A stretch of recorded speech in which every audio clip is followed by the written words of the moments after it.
September నెల 18వ తారీఖు భాద్రపద శుద్ధ పౌర్ణమి బుధవారము చంద్రగ్రహణం ఉందా అని చెప్పి అందరూ అడుగుతున్నారు.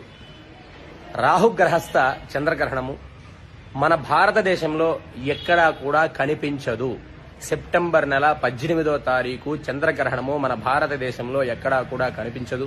మనం ఎటువంటి నియమాలు కూడా పాటించవలసిన అవసరము లేదు. ప్రతి ఒక్కరికి తెలియజేయండి. చాలా మంది చాలా కన్ఫ్యూజన్ లో ఉన్నారు. గ్రహణం ఉందంట, గర్భిణీ స్త్రీలు ఏం చేయాలి, ఇచ్చేయాలని చెప్పి. సెప్టెంబర్ నెల 18వ తారీఖు బుధవారము భారతదేశంలో ఎక్కడా కూడా గ్రహణం కనిపించదు. చంద్రగ్రహణం అది కేవలము USA, Russia, France, Germany, Italy ఇట్లాంటి దేశాల్లో మాత్రమే కనపడుతుంది. మన దేశంలో కనిపించదు ఎక్కడా కూడా. భారతదేశంలో ఉన్న వారు ఎవరు కూడా ఎటువంటి నియమాలు పాటించవలసిన అవసరం లేదు. అది కేవలం యుఎస్ఏ, రష్యా, ఫ్రాన్సు, జర్మనీ ఈ దేశాల్లో ఉన్న వాళ్ళకి మాత్రమే.